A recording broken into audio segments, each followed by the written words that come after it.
friends, I'm Lauren Bernick, and I'm flipping the script about growing older. My guests have been influencers since before that was even a thing. Welcome to the Anti-Aging Podcast. Welcome to Age Like a Badass Mother. Julieanna Hever is a renowned plant-based dietitian, author, and speaker, widely recognized for her expertise in nutrition and health.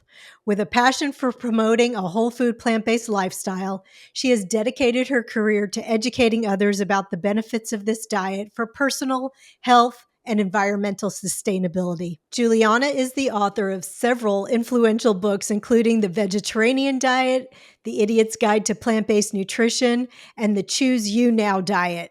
But today we will dive into one of her most eye-opening books, The Healthspan Solution. Please welcome Julieanna Hever. Hello. Hi. Hi, Lauren. Thank you so much.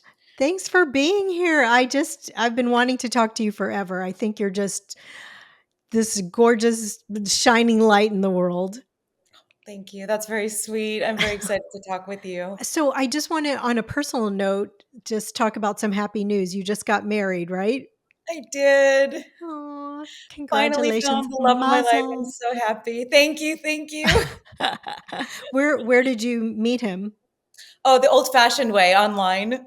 Yes. Believe it or not. Yes. Old-fashioned way. Oh my gosh. Yeah, no, I would have never met him because he's just not in my world at all. And he's extraordinary. He's not on social media. He's not online. It was just like, I'm so grateful. I'm so grateful that I found this perfect human to spend the rest of my life with. That's so good. So when you met, was it like love at first sight, or what was the there were experience? Sparks. There were sparks. I had such a roller coaster before. Like, I won't go into the weeds, but it was a really, really rough road for me. And then I remember at one point, like right before I met him, I was like, okay, I'm never settling. I'm not going to settle. This is it. And that's when he came into my life. I kind of had this like shift, this energetic shift, I think. And the first date, it was like, oh my gosh, it was like, he's amazing. I couldn't believe he was real. And it's been almost a year and a half. I still can't believe he's real and that I found him finally. Oh my God. That's so crazy. So, this is like not a widely known thing, but I used to work at a dating service when I was in college. And then I owned a singles magazine. This is like prehistoric times. You had to like write a letter or call an 800 number to answer a personal ad. That's how long ago this was. And then I had a matchmaking business called 8 Friends Out. And so we'd match up 4 men and 4 women and take them on a group blind date. And my Jewish mother was like the chaperone. It was hysterical. It was so funny, but it was very, we were responsible for a lot of marriages. Wow. And I know. It's so hard to meet people, especially now. That's incredible. Yeah. And so I always love to hear how people meet, but more often than not, now it's online. And this is how prehistoric it was. I remember Match.com came to me. This is probably the late 90s. And they were like, we want to buy your business. We're going to start, putting all dating online. And I'm like, what do you mean put dating online? What are you talking about? I was like, you guys are on drugs, whatever. Isn't that crazy? Gosh, so much has changed with all of that. Mm-hmm. So some people have vision and some do not. But anyway. It's impressive. Oh, yeah. That's so cool. Well, congratulations. Thank you so much. I'm really happy for you. Okay, so you're a plant-based dietitian, and it seems like, how long have you been a plant-based dietitian? I always go back to my daughter. So when she was born, so 19 plus years, 19 and a half years. Okay. Wow. But they probably, I know, right? It's a long time. They probably didn't have a plant-based nutrition certificate back then or there degree was no back such then. thing. So back then, T. Colin Campbell coined the term whole food plant-based. Right. And it became a thing, but it was very, very like everyone's like, what are you talking about? And so I call myself plant-based dietitian. That's my website, plantbaseddietitian.com. And when I was asked to write my first book right around that time, they hired me to write the complete Idiot's Guide to Vegan Nutrition. And I got the job and everything, but midway through it, that's when Bill Clinton had his heart attack, and then Sanjay Gupta and Dr. Esselstyn and Dr. Dean Ornish were on CNN, and they were talking about this thing called plant-based. So I did a petition to my publishers, and my agent's like, "Oh, honey, they never change a title." But I'm like, "No, no, no. This is going to be a thing. Plant-based is a way to describe this. It's an inclusive definition." And I did this whole pitch to my publishers, and they changed the title to Oh, plant-based wow. nutrition. And I think that was the first, I was told that it was the first book that had that in the title, because now it's ubiquitous. It's become Yeah. everywhere. Like you can go to a fast food restaurant, you see plant-based on the menu. So it's evolved enormously since Hmm. then. And it's kind of exciting because that was kind of the intention. Yeah.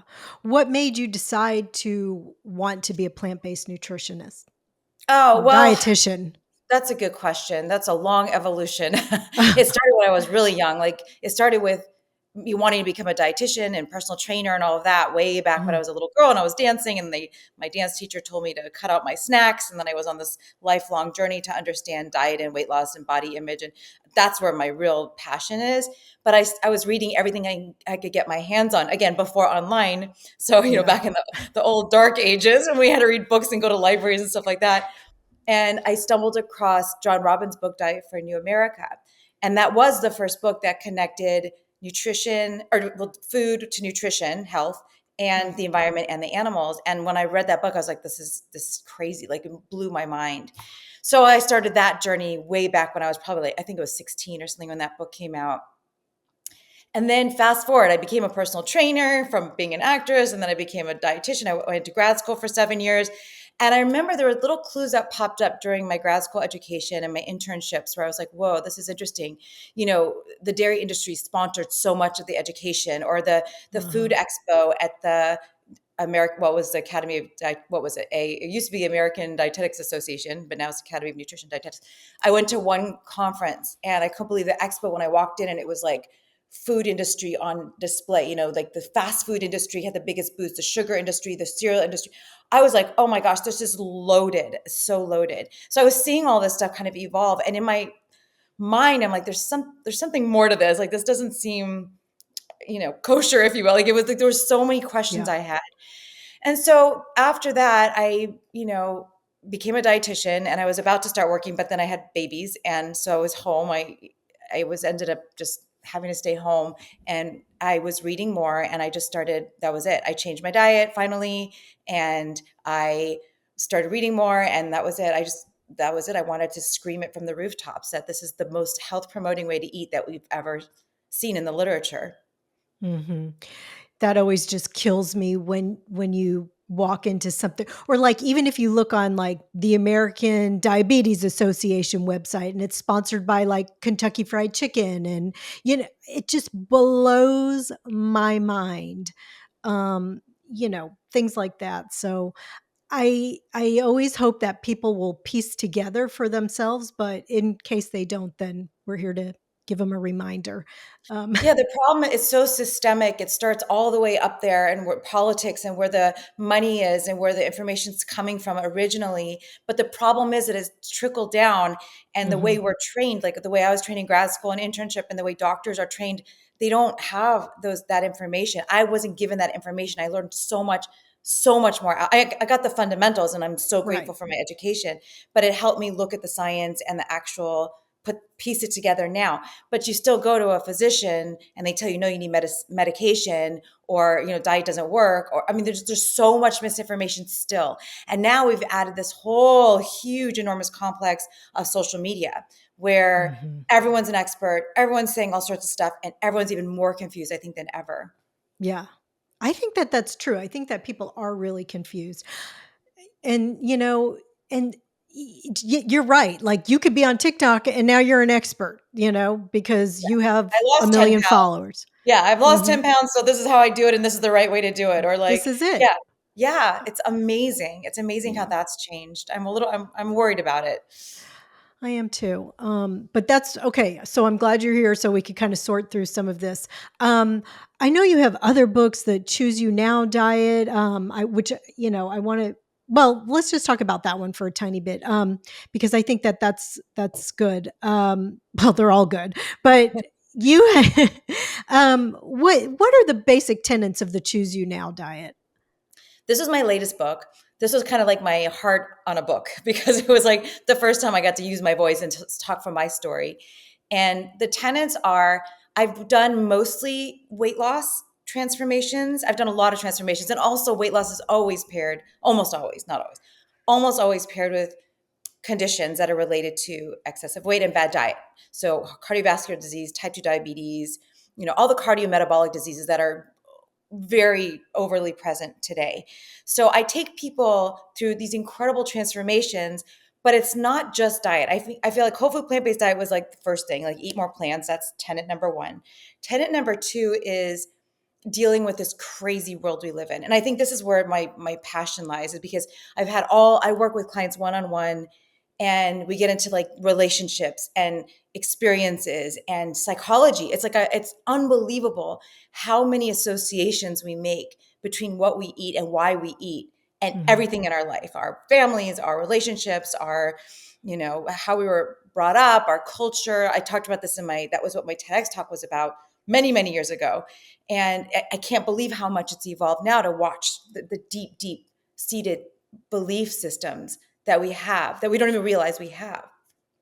So that's a big core of the Choose You Now diet, is like standing in your truth and taking care of you no matter what. Putting on your oxygen mask before you help others around you, because especially as women, I work with mostly women. I think most of my clientele are women, probably at least 80% of my clients are women. And we put everyone else first, especially if you're a mother, you're putting everyone first, and like you're taking care of everyone around you, but like you need to be the best version of yourself to take care of other people. So diet is the number one cause of early death and disability in the world, which I find so empowering, because that means, you are quite literally what you eat, and you get to decide what you put in your body and who you are and how your cells are going to, renew every year, basically. So I feel like the underlying psychology and sociology is more important than the actual food itself. Obviously, I'm a dietitian. I'm passionate about the nutrition and that stuff. But I feel like breaking through and finding yourself within this crazy world is really exciting and really challenging and profound. Mm. What are the 6 daily threes? Okay, so that I started, I don't remember how many years ago, but it was basically like a way to prioritize food. So I tell everyone, eat a diet based on vegetables, fruits, whole grains, legumes, mushrooms, nuts, seeds, herbs, and spices in infinite tasty combinations. But then people go, well, what does that look like on a day-to-day basis? Well, so then I came up with this mnemonic called the 6 Daily Threes, which you could find on my website, plantbaseddietitian.com. I have like the graphic and a description of it. And it's the 6 food groups that are nutritionally unique that you want to try to prioritize every day. So 6 food groups, 3 servings each. One is leafy green and cruciferous vegetables, because they are the most health promoting foods on the planet, and they get the most nutritional bang for your caloric buck. And then the other colored vegetables, the reds, oranges, yellows, whites, all those other vegetables. And then the third one is fruits. Fourth one is legumes. So beans, lentils, peas, hummus should be a food group, and then soy foods like tofu and tempeh. And then nuts and seeds, 1 to 2 ounces or 30 to 40 grams a day of nuts and seeds have incredible cardiometabolic benefits and some unique nutrients like L-arginine and vitamin E that are just kind of harder to find elsewhere. And then I used to have exercise and physical activity as the 6th one, but I changed it when I read all the research on mushrooms and how potent they are for immune Mhm. function and your microbiome and your all these things. So I include mushrooms, and it seems like 3 different species a week is a good goal for getting your mushrooms in. Oh, that's good because, I try to eat a lot of mushrooms, but I feel like I gravitate towards the same ones. And sometimes I get intimidated because some of them look funky and I'm like, all right, can I work with that? I have, and it always ends up being fine, but it does get like, lion's mane gets a little intimidated, but that's delicious. I mean, it Yes. ends up being good. So if you're like me and you get a little scared of mushrooms, different varieties, just take a chance. It's not as bad as you think. You can't Yeah, they're screw it up too fun. much. You can't screw it up too much. Yeah, they absorb flavor really well, and they just Right. have different textures, so you can do all sorts of things with them. So they're fun to Yeah. play with. Yeah. Yeah. I know. I get scared too. Like the trumpet mushrooms, I'm like, oh my God, what is this? But it's easy. You can make it into a sandwich. I try to make them into like BLTs or, there's Yeah, a lot you of could ways to peel work them them in. lengthwise and make them into like noodly things. You could take Oh like I'm yeah. obsessed with the lion's mane too because it's just like this little spongy thing. So that just kind of takes up all the different. But I like to just mix and match and throw them in a pan and just with Just saute them. yeah, they're so easy and fun.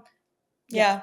And they're so good for you. Yes, they're Okay, so. let's get to the star of the show here. What is aging? This is out of your health span book. Can you tell Ah, us a little bit about? I know it's a big question, but it is a big what's question, but it is. happening when we I actually age? shifted. I even shifted my website because I think plant-based is now it's been there, done that. Now I'm a health span dietitian because I really Okay, think this is what we need to focus on. It's what I'm going through too. We're all aging. Everyone's right. aging, but I'm at that point where point in my life where things are really shifting, and it's just kind of very interesting to look at from that perspective. And Yeah. so, aging Well, is actually, before we talk about aging, maybe we should say what's health span versus lifespan. Maybe that's more important to start with. Let's do that. That's a great question. So, lifespan is how long you live, and health span is how long you live well. So, Mhm. I always say you want to live longer. You don't want to live longer because so many Right. people now, I don't remember the statistics off the top of my head, but so many people are living so much longer with disease and Yep. disability, and they're just not living their best life. And who wants to live like that? You want to like have this life filled with, vitality and cognition and joy and being your best self and then like fall asleep and that's it and go and that's Yes. the end of your life, no matter when that is. So it's not really how long you live, it's how well you live. Yeah. And so that's what health span is how many Okay. healthy years, vital years that you have. Okay. And aging is all sorts of things. It's basically what's happening, but there's all these different mechanisms by which we are studying. There's, and different mechanisms that have all sorts of different implications. So this could be an entire hours and hours of conversation. Yes. But basically, it's things like inflammation. They call it inflammaging, which is considered by many to be the most important like cause of aging and disease, inflammation. And that's not just like inflammation like I cut myself shaving the other night. Okay, so I have inflammation, like an acute inflammation, but I'm watching it heal, which is so cool. But chronic inflammation is a very low grade thing that's happening all the time. You don't want to have a lot of that. You can measure that in your bloodstream. You can't necessarily see it, but it happens from we're sitting here in this crazy world with toxins everywhere and pollutants and in our water and our food supply and our air. It's just, if you think about it, you can get overwhelmingly scared. And I don't want to, that's not what I'm trying to do. But the point is, you want to arm yourself as much as you can to protect yourself against all of that. So there's inflammation, there's oxidation, free radicals in the air that are changing our cellular DNA and all that. There's an mTOR mechanism. There's so many mechanisms that we can get into the weeds of, which I don't think would serve your audience right now, but it's fascinating and there's so much to read about it. And we're learning so much about it. So what's really cool is that if you look at the research and all the causes, the root causes of what's happening, there's a lot of solutions that lie in your lifestyle. So you Okay. can decrease inflammation, you could decrease oxidation, you can decrease these mechanisms of action by eating a very anti-inflammatory diet. Leafy greens, cruciferous vegetables, lots of eat the rainbow every day. You could simplify and distill it into some simple messaging. Eat more plants, eat legumes. Like that's why the 6 daily 3s are kind of they've stayed the course. They've Hmm. stood the test of time with all the information we learn. But there's all these interesting intermediaries like our microbiome. We have, I don't know, the numbers always changing whatever I hear because there's trillions and trillions of bacteria that live in our gut that basically control most of our health.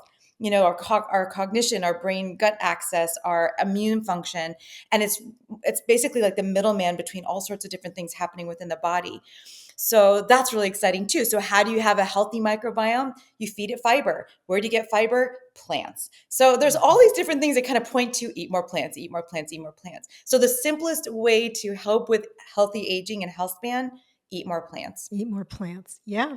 What so I know that each color of plant is some sort of phytonutrient. Can you tell us a little bit about that?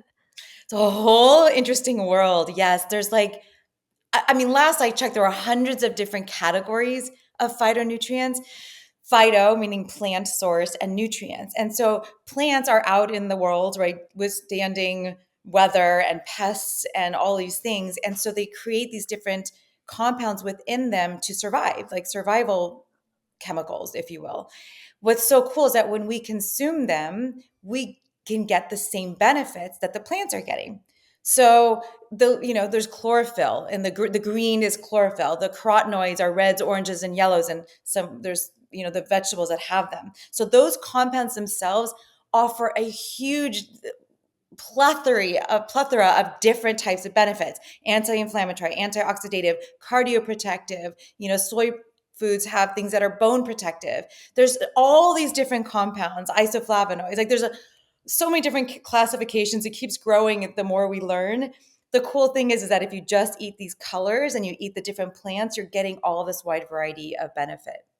Yeah, I think we don't even know all the things that we're doing for ourselves when we eat all the different colors, like they say, eat the rainbow. I mean, I know that we know a lot, but I really do think we don't know everything. That I think we're going to keep finding things out, and that so all you have to do is just keep eating different colors, people.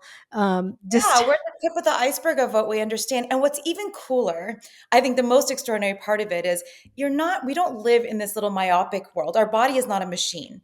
It does not take in protein, because everyone's always talking about protein, and just like it becomes, what you want it to. It goes right into a muscle. It's like it's so much more complicated than that.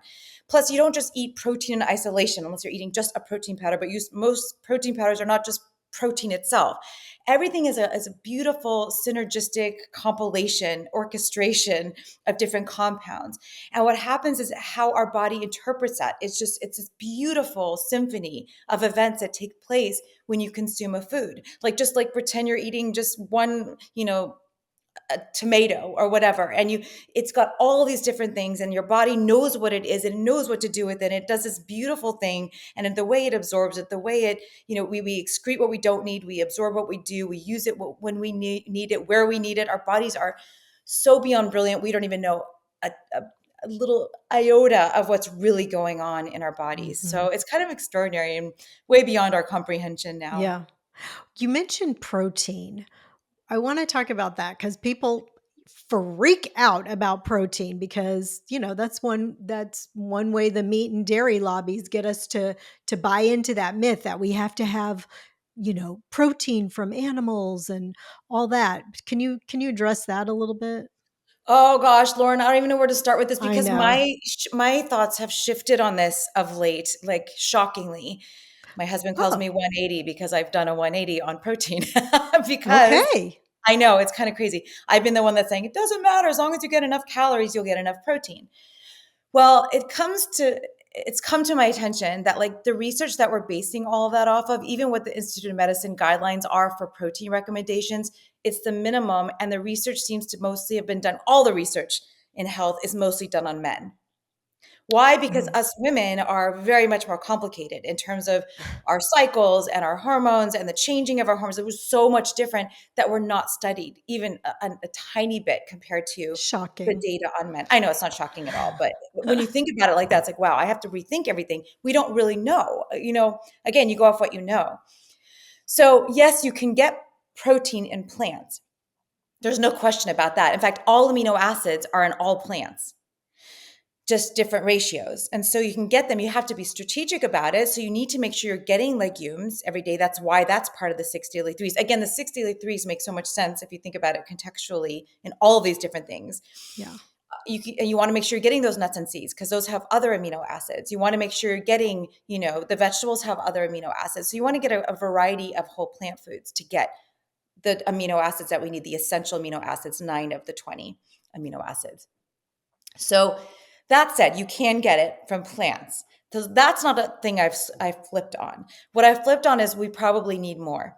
And especially perimenopausal women and postmenopausal women, which is a majority of my clientele. And now that I'm in that category, like going through the changes, I'm really digging in. And there's really way more research now and way more people speaking out about it, that it's really interesting. It's kind of shifted my thinking a little bit more. So I am leaning towards eating more amino acids, and I'm trying to like prioritize it more than I was before. And I'm doing that with my clients. And so it's shifted. That doesn't mean you can't Okay. do it. You just have to think about it. Okay, so tell me, how much should we be eating then? If you think is I know. It's a great question. So the IOM, Institute of Medicine guidelines are still at the minimum is about zero point 0.8 grams per kilogram of body weight a day. okay, So I don't that even means know what take that your body means. weight in pounds. In the US, we use Okay, pounds. So if you take your right. body weight in pounds and divide it by 2.2, you get your kilograms. So then you would Okay, take your kilograms and times zero point 0.8. And that's the okay. minimum per day. Now we know that that shifts once we hit 60, 65. Okay, We need to, wait, can we go back though? yeah, Okay, say that again. So you take your body weight. Let's just say, for an example, 120 pounds divided by two. Is that 2.2. 2.2. 2.2? Okay, wait, do I need to Yeah, pull out let's a do it. calculator? It's about 54.54 grams of Okay. protein. I'm pulling out a Point, calculator just so it's that we have. okay. Okay, let's do a little more. Let's say I don't know how much people weigh. Let's say 140. Okay, we're going to do 140 divided by 2.2. 2.2 is 63.63. So And that's then what? 63.63. That means they weigh 63.63 kilograms. Okay, So 63.63 it's times now what? zero point 0.8. Point is that oh 08 or just point 0.8? Zero point 0.8 Point 0.8 equals, okay, so that's 50.9. So grams of basically protein 51 grams of protein. Does that sound a about day. right? But that's the bare minimum based Okay. on men. Now, when we get older, they're saying maybe 1 gram per kilogram per day. So Okay. up to like that would be 60, what was it, 64 or 60, whatever yeah, it was 63.63. grams So per day. that, Now, again, by the way, you don't have to be perfect. This, I don't want people to obsess about this. I don't. I'm just right.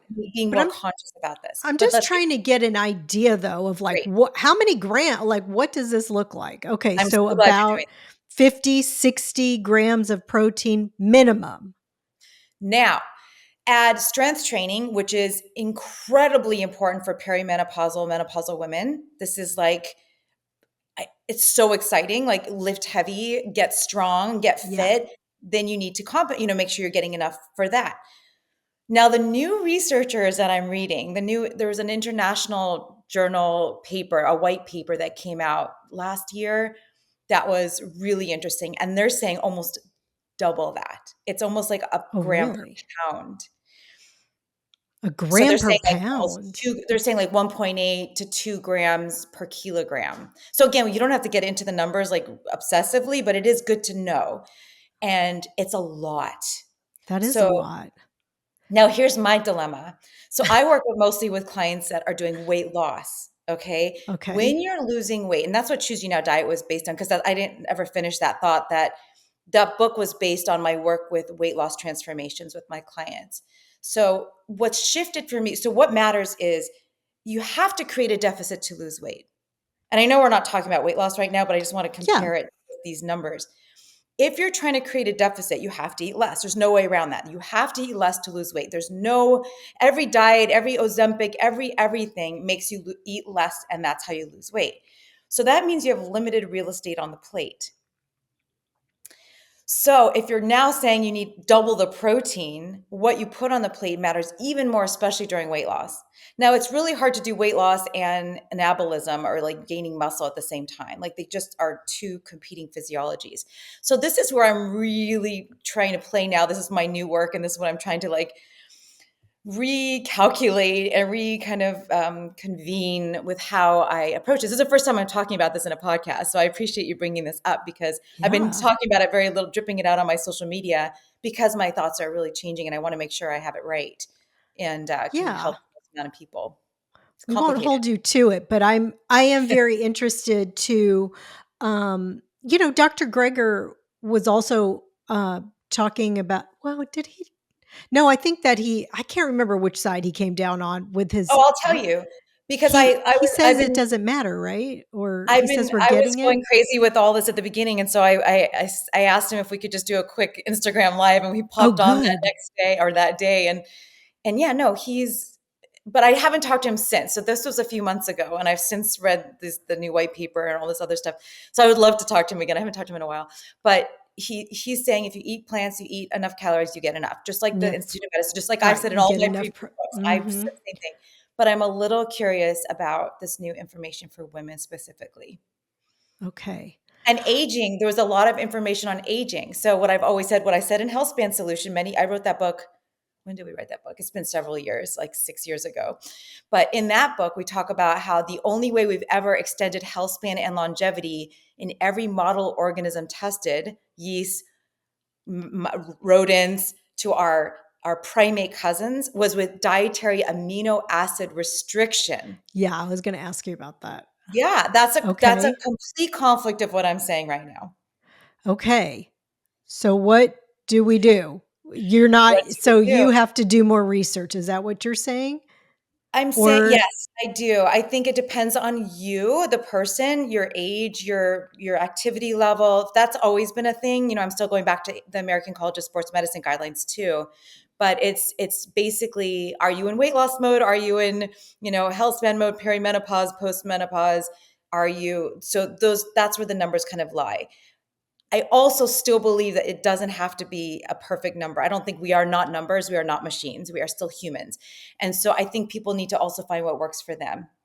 But within those confines. So I think I'm going to start recommending more like 1 to 1.2 as a minimum grams per kilogram a day, because that's more feasible. But getting it from plant sources seems to be better anyway. That your protein from plant sources seems to be better from a longevity perspective anyway. So prioritizing plant-based sources of protein is another good tip that I have not let go of at all. yeah, of I've never seen course. any contradiction against that. I mean, I guess that's what the whole China study was based on. Dr. T. Colin Campbell was, Ugh, getting your protein from plants, not animals, and I guess having less of it. So this is new information, and I guess we still need to really. All right, stay tuned. I hope we didn't confuse anybody. I mean, I I think it's know. not going to hurt you to get a lot of you know, 60 grams of protein a day is not going to hurt you in any way, right? Let me simplify it for your audience, because Okay, tell simple. I don't want to confuse anyone. Okay. It can be confusing, but it doesn't have to be. Make sure you're getting legumes every day, How much? beans, lentils, peas. Well, Cup, at least 1.5 cups a day of one some and a half version of it, cups. Okay. and then get the 1 to 2 ounces of nuts and seeds a day. Okay. What I love about it, when I was talking about the real estate on the plate and you have to think about it, if you just make sure there is no room, there's less room. I should say there's less room for processed foods and extra foods. Like, you don't need to have flour, you don't need to have sugar, that oils. That's it. Like, if you can get that off your plate as much as Yes. possible, sugar, oil, and flours, especially the white flours, you have more room for those things. And if you're eating those whole foods, it's much easier to get all the stuff you need. It's Okay. the only way to get what you need. And you don't have to do it every day perfectly. Aim Right. for a baseline, and then there's room for life on the side, like Okay. if you want to have a holiday fest or whatever. Okay. So a cup and a half of legumes a day, 1 to 2 ounces of nuts and seeds, maybe some soy. Get all your green leafy vegetables, your cruciferous vegetables, your mushrooms, your colorful vegetables. Get all that every day. Okay. Yes, That's yes. basically what you And need to less do. processed food. It's basically the same thing I've been saying, but maybe you just need to focus more on just making sure you're getting all that. Okay, and getting enough protein. Okay, you know what? This is good information. I mean, it's good to always have new information and to think about it and to, do your own research. Everybody else can look into it as well for themselves. So, and see You how have you feel. You can Yes. Yes, you add have some to. more, see how you feel. I love that. And as you know, if you're really a scientist, you have to go with what's changing and let go of, Mhm. because it evolves and it's fascinating. It's really hard to change messaging like that. But yeah, I like to think about it, overall, like, how are your labs? How's your energy? How's your immune system? Like, are you getting sick all the time? And Right. and energy levels really matter too. So if you have a baseline for yourself, those are things that are just so easy to just kind of keep monitoring instead of getting caught up in all the weeds. Like, just, how do you feel? How are you performing? How are you recovering from your workouts? How are your workouts? And how healthy do you feel? Okay. I think that's good advice. Um, so what, this is, so speaking of weight loss and, um, I was reading, well, I think most people are familiar with like the blue zones, and you say that there's like 9 things in common from the Blue Zones, Dan Buettner's book and program, that things overlap, connection to family and purpose in life. And, um, eating a plant based diet is one of them. But then you talk about the Okinawans and this concept of harahachi bu. I love this and I try to do it, but I don't do a great job. Can you tell us what that is? I love this concept too. I love hara hachibu, and I think it's the hardest thing to do for most, It in fact, is most of my for me. clients. Like I always say, I don't have an off switch, so it's really challenging. But it's a good challenge because it's important. So Mhm. basically, it translates to 80% full. And this is a traditional way of thinking of just not eating too much. And there's so many quotations from like the best people in history that have like changed the world so much, that all talk about like just eating a little bit less, or that's where fasting comes in and all of that. So it means eating till you're 80% full, not getting full, not getting over full. And it's a good way for weight loss. It's a good way for just health span longevity, because it seems like caloric restriction in a Yeah. way is really beneficial, like we were talking about before with the amino acid restriction. So it's a way to do it on a daily basis or meal to meal basis. So here's how I hack the system. This is what I teach my clients. I have my clients ask yourself, you look at your plate. This comes from cognitive behavioral therapy. You look at your plate, visualize half of what it is, or your bowl, visualize half of it. Then, as mindfully as possible, eat your half of the first half.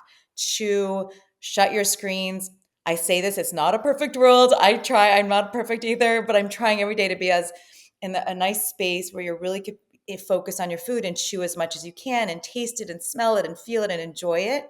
When you get to the halfway point, take a break, put the fork down, because that's hard. You get that fork to mouth Yes. momentum. It's hard to stop. Just So you put keeps it down. going. Yeah, put it down. And then sometimes I even have to distract myself a little bit. Like I'll just take a second break and just push the food away and go, can I be done yet? And sometimes it helps to stand up, because, when you stand up, you can really feel how full you are. Mhm. And then, can I be done yet? And if you're still hungry, look at the plate again and then visualize the next half and then do the same thing. But the goal is to get to where you are just satisfied or 80% set full. And it's a real interesting, fun challenge. It is. And I think everybody knows that Okinawa is a blue zone, or was. I think it's becoming a little less now that there's a new generation of people and more processed food, and it's kind of Okinawa was sad. considered one of the healthiest populations ever. And all of the blue zones, I believe, from what I understand, the newest science, we've all, it's not like that anymore. It's been infiltrated by fast food and Western foods. That's so Yes. sad. So sad. So Ah, that sad. makes me. I think, is Loma Linda still one? Again, like probably compared to others, they're better, but Hmm. we're all kind of devolving Dang, dietarily. I know the ultra that's processed, so. I think people consume, I think the latest number was I think Americans consume, I think it's 67% of their calories from ultra processed foods, like Ugh. packaged foods that are hyper palatable with sugar, oil, salt, flour, additives, preservatives, compounds that are just wouldn't even be Mhm. allowed in like Europe and other countries. Yeah. It's really bad. It's really bad because ultra processed foods are causing just as much problems as, and maybe even more than animal products. It's the Mhm. worst thing we're putting in our body, and children are eating a lot of it, most of it, and it's everywhere. It's just, and Yeah, it's 24/7 now. We can get it delivered to our door. It's I scary. know. It's the number one It's cause of so early death and sad. disability. Yeah. And I mean, you really can't, like, I'm joking about like I can't stop eating and I'm just having like a whole food plant-based lunch or diet. I can if I want, right? But when you start with, like, I remember I used to eat my go-to, this is I've been whole food plant-based for 10 years, but back in the day I used to eat baked Lays because I thought they were healthy, you know. And I couldn't finish till the bag was gone because it just lights up your brain like cocaine or something, you know. You just can't stop till they're gone. It's That's literally what they're doing. The scientists are yes. designing foods to do exactly that because it sells Yes. more. It's not nefarious. It sounds nefarious. It's nefarious, but the intention is just to sell more. Sell The more bottom food. line. Yeah. And you're going to if you can't put down that bag. I mean, no wonder their slogan was can't just eat one or whatever it was. It's right. But I want to tell your audience too, and I love to say this because it's so important and people forget this. It's not you. You're not broken. It's the food. And I Yes. call it what I called it in the Choose You Now diet is this is a trifecta of overabundance, a modern day trifecta of overabundance. Number one, we are biologically adapted to survive. It is a survival instinct to take in as much calorie as we possibly can so we could survive in times of famine. Except there is no times of famine most of the world most of the time. Right. Number two, it is everywhere. Food is everywhere. Hyper palatable, ultra processed food is everywhere. And you're the odd person if you say, no, I'm not having dessert, or no, I don't want that. I'm eating, rice and tofu and broccoli right now. So it's normalized. And the third part of it is like, well, the normalization of it is a third part of it. So it's like, it's everywhere, everyone's doing it. And you have to stand on your own and be weird to say, no, I'm not doing that Yes. right now. I don't eat that. And it's really challenging. It's never been like this before in history. Yeah. And it makes me so sad when I look around and like when I'm at the grocery store and I see people, you know, that don't look very healthy and I see what's in their cart. And it I think that they're trying to make good choices. Like I think what they're doing is maybe akin to what I was doing, like with my baked lays. You know, it says healthy on the box. It says heart healthy. It says whatever it says. Like we always joke that the broccoli doesn't come with a eat this. It's healthy. It just if it has to have some kind of disclaimer on it, it's probably not healthy. And so it makes me just so sad that they're probably trying to make good choices. And it's like you can't win. You cannot win if you're eating those hyper palatable foods.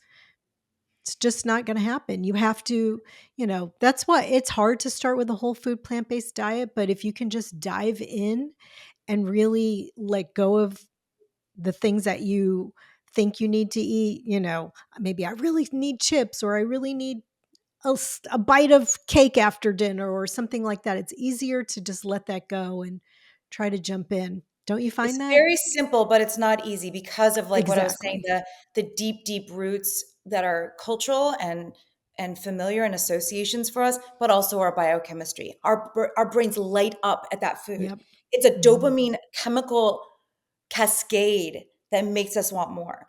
And how are Mhm. we fighting against that? So what I do with my clients is like, yeah, you try to just get away from it. And like every day it gets easier and easier and easier. You'll never not want it, but it gets much easier to resist it. And then you Mhm. see how good you feel when you're eating wholesome foods, right? And you feel the difference, you see the difference. And then that's self-perpetuating in a really beautiful way. But it's, one dose of that stuff sets my clients off and myself off for a week. Yeah. One dose. Yes. It's Mhm. that powerful. I know. Ah, makes me I know. mad. Okay. So, what is metabolic winter? Metabolic winter. So we're supposed to stay like we have seasons. We naturally have seasons. And but we don't use those seasons anymore, right? We are in a state in same temperature, from the car to the house to the airplane to the other places, you temperature, right? And we Right. are light, we are lit wherever we want. We have our red lights, our blue lights, our screens everywhere, Yep. lighting everywhere. So we live in a very artificial environment, but our bodies haven't adapted to that yet. We could have food anytime. Our bodies have not adapted. This is many, many thousands of years old. And it takes a lot longer than that to adapt. And so here we are living in this kind of pseudo world where we don't have seasons and we don't have daily cycles, but our bodies still have these natural circadian rhythms. So we're supposed to have times where we're cold and dark and not eating, but that we don't have that anymore. So winter doesn't Mm. come, right? Winter isn't coming. I It's finally not watched coming. Game of Thrones. Yeah, winter isn't coming. It's not coming. Not in real life, just on the show. I never knew where that whole thing came from. But yeah, no. So we're living in this artificial environment, and so again, we're going against our biology. So many things are against our biology. So I do try to keep my home cool. I definitely cool it down at night so I can get better sleep. It helps you sleep. That's, and it helps you to see bright light first thing in the morning. That's really important. As early as you can, when the sun comes up, go out and stare at the sun, or with your sunglasses on, but Yeah. get sunlight. You're supposed to get sunlight every day so you can kind of like get your circadian rhythm. It's your body knows through your Mm. your SCN, there's all these things that are happening, and all these hormones that get released. We know we have this daily cycle, we have a monthly cycle, we have an annual cycle. And so if you can tie into that as much as possible, that's why it's good to get outside, to get some nature, to get the sunshine, go to sleep when it's cold, shut your screens a couple hours or 3 hours before bed. I know most of us Oh don't do that. We God. check them when we wake up in the middle of the night. It's terrible. Yeah, I mean, I have a red light bulb in my bedroom that I put on to try to like go into the night zone. So, there's a lot of things that we do in our modern world that just don't work well for us. And that's why Don't there's serve people that us. have seasonal affective disorder. And that's why there's so much, mental health issues now and chronic disease. It's all linked to our lifestyles and our unsynchronicity. I don't know if that's a word, but our desynchronizing from Yeah. our biology. Yeah. Yeah. What is that why people do like ice baths? That's a thing too, right? People are doing this cold plunges and cold showers and cold things. And yeah, it's supposed to be part of that. But I've just recently learned it's not ideal for women, but it is helpful for men. I know we're so different. Well, Mind I wasn't blowing.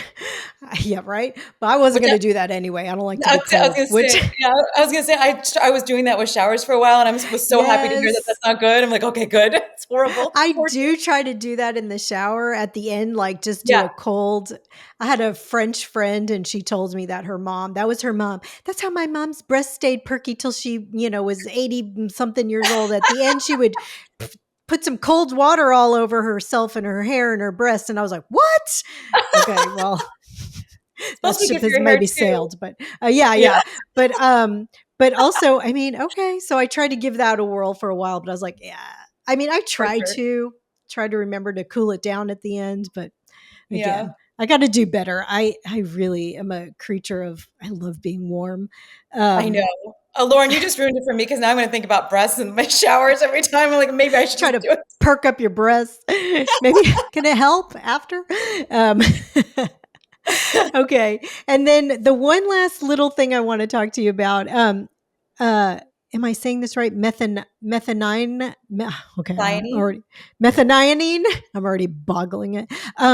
So I read in one of your books, I think it was Healthspan, about breast cancer cells die when they're starved of this methionine, so Methionine. that and the highest concentration is in animal foods. So I'm just throwing that out there in case, God forbid, anybody's going through breast cancer, that they know that this is like, you better cut out meat and animal foods, right? I mean, if the highest Well, concentration, I don't want to scare people. I just want to say that, like, that's another reason. Again, it's very complicated, a lot of mechanisms of action, including methionine, including mTOR, including all these things, which makes plant protein a good source. It means okay, prioritize plant protein. I'm not on the, I'm not screaming out, if you eat animal products, you're going to die. It's not true. That is not a fact. Eating more plants is a healthy message that everyone, I think, can swallow, pun intended. And I don't want yeah, people to think that if they have something, or they have their turkey Thanksgiving or whatever it is, they're going to kill themselves. It's not true. right. And I don't want to be hyperbolizing any of I this. like that. So it's eat more plants, prioritize plants as protein sources as much as possible. But I don't Yeah, want to put the fear of things. I'd rather it be balanced, and I'd rather it be like prioritize plants, definitely whole food as possible, get rid of the ultra processed foods, limit the animal products, avoid them if you want to. That's a great thing, but you don't have to. You don't have to be completely animal free. I don't want that message to be scary because it really isolates so many people, and I don't want I people to love feel that. it's not true. Yeah. I really appreciate you saying that because I really do believe in meeting people where they are. And I think that's really important. I was more thinking about it for like, I just wish doctors knew about it. You know, I wish, like, God forbid you get diagnosed with something and the oncologist, the first thing is like, you need to eat more plants. I mean, I know they're doing that at MD Anderson now in Houston, offering up a plant based diet, but like, I can't wait till we get to that point where, a doctor's going It's to tell you eat more plants. it is changing, but it's slow. So I remember when I first, like when I 20 years, 19 years ago when I was lecture to healthcare professionals, Hmm. and there was a handful of doctors in the room.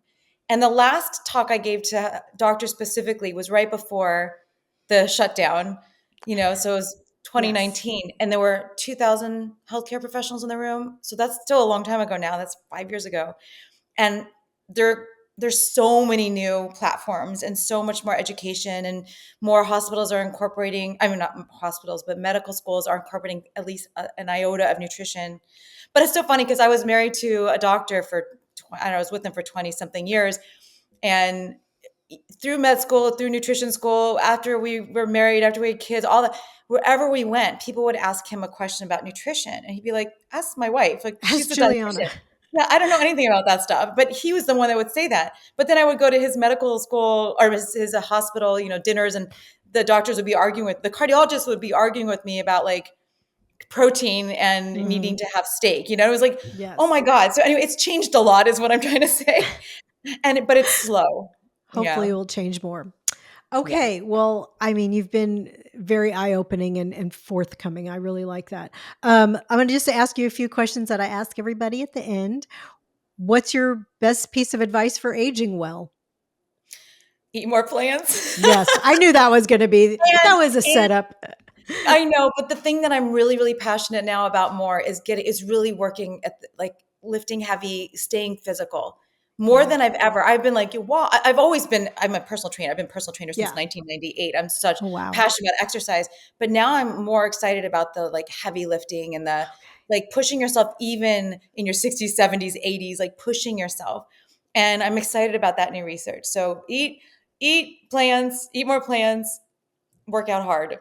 Do some heavy lifting. I like that. Yeah. Okay. Do you have a best piece of advice that's not necessarily age related? What is The it? best piece of advice I got was an evolution of when I did my podcast and interviewed so many amazing, amazing people. Yes. And it always boiled down to one thing. And it changed my life when I really started focusing on it. And that is gratitude. No matter Mhm. what's going on in your life, what are you grateful for? And that shifted my entire life. I'm confident that's what brought me to my beautiful husband, that Yes. it's just this shift of focusing on gratitude. I take gratitude walks. I try to do them almost every day, where I go outside and what am I grateful for? I'm grateful for, the sky is blue and this, and my comfortable shoes, or just stupid things and then big things, my kids, all that stuff. So it's Yeah. changed my life. It comes up pretty much every podcast here as well. So you can't discount that, to be grateful. Um, do you have anything, lessons that you learned from watching your parents age? I know. Oh, that's a sore subject. I I know. mean, it's just Same that over here. everything I teach. I mean, my parents have seen me write books and lecture and be on TV and have my own show and all these things, and they just laugh still. There's like, oh yeah, you're crazy, you and your crazy ideas. And my dad's on, they're all on polypharmacy, and my dad's hunched. I don't I want to know. talk bad about them. I love them more than anything, but thank God they're still, they're traveling the world and they're doing amazing things. Oh, But that's good. yeah, but they could do so much better, So much especially my better. I know. father. But yeah. I know. Okay. Um, do you have a favorite health or beauty product? Favorite health or beauty product? Well, I would say honestly, from the inside and outside, it's the leafy greens and the Yeah. cruciferous, because it's so good for your skin and for your everything. But also, I've never said this out loud, but I really believe it helps. Is I always moisturize. I always put like a natural lotion on my body, like at least after bath, after shower, Oh, every yeah. day, and I feel like that helps me and my skin, on my face. So Yes. moisturizing and water for that. Moisturizing. Yeah. Yes. Yeah. Yeah. Yeah. Totally. I'm a big believer. Do you? Which, do you have a favorite public person that you admire for the way they're aging? Yes, I do. My soul mama. So Brenda Davis is my soul mom. Yes. I've been calling Aw. her that. She's mentored me since the beginning of my career. She's a goddess. She's incredible. And she's written, I don't know how many books and spoken all over the world and changed so many people. And she's so beautiful and kind. That woman is a badass. Like, she is so strong. She's doing like Yeah. handstands and crazy yoga stuff and crazy. She's incredible. I think she said she's 60 something. I mean, she's doing amazing. No, She's I my think she's girl. in her 70s, isn't she? No, Or am no, I she's wrong? not. She's But I not? want to say Okay. 65. I just talked to her recently. Wow. Yeah, she's a badass. She's incredible. She's my role model. Yeah, she's something. Um, and this is, I love to know this. I don't know why. This is just like such an off the wall question, but what's your favorite concert you've ever been to? Oh my gosh. Okay, so here's a paradox. It's between Motley Crue I and knew Neil you. Why Diamond. did I? And Neil Diamond? Oh my God. You're like me. Oh my God. That's hilarious. Really? Motley Crue. What year did you see Motley Crue? Oh my gosh, it must have been in the 90s. I was a heavy metal chick. I was a rocker, like Who total was heavy your metal. favorite? Tommy Lee or who? Oh, I don't Nikki know. Sixx. Who was your favorite? I don't know. I loved all of them, and I don't know. And I loved all of that, Metallica and Anthrax and Guns N' Roses and Skid Row. Oh my gosh, I was like All of obsessed with that. that. Yeah, but then Same. I also love Neil Diamond. I grew up to his music and all the Oh my 60s Beatles and stuff like that, but I never got to see them obviously in concert. Oh my God, you're like me. You should see my playlist. It has like Motley Crue and Neil Diamond on it. Oh my god, we have to hang out sometime. You seem so fun. That's so funny. I knew I was going to love you. Oh Oh, my gosh. likewise, Well, it's likewise. funny because I already had you lined up when I asked Drina Burton, who Oh, I know is your friend. I was like, who should I interview? And she goes, oh, you have to interview Juliana. I was like, oh, she's already on. She's coming on. So I was so happy. love her so much. She's amazing. Yeah. I want my son to marry her daughter so bad. Oh my When we were God. many, many years ago, my son is now enormous. He's enormous football player, enormous. And they were this little, and we were in Canada, and we went out to dinner, and we have this picture I always go back to of them like kind of like hugging, and they were the Oh, cutest things on the planet. I'm like, I want Drina to be my sister-in-law, so you guys have to get married. yes. I'm so holding on to Yes. that. Oh my God. That's so funny. I'm holding out hope for you. Thank you. Well, thank you for being such a great guest and for all your good information and for all your honesty because I feel like you really are still thinking things through and I appreciate that and I really do appreciate that you're thinking things through and not just clinging on to old ideas or whatever. I really it's hard to put new information out, so I appreciate that. And I thank congratulations on your marriage. Thank you. Thank you. And I thank you for saying that because I feel so vulnerable changing what I've been saying in Yes, public. But I have to go with what's the science. I have to be in an you have integrity. to. But it's so I appreciate this conversation and you being open and I thank you for everything. You're amazing. Oh, thank you. Take care, Juliana. You too, Lauren. Bye bye. Bye. Thanks for listening, friend. From my heart to yours, be well until we meet again.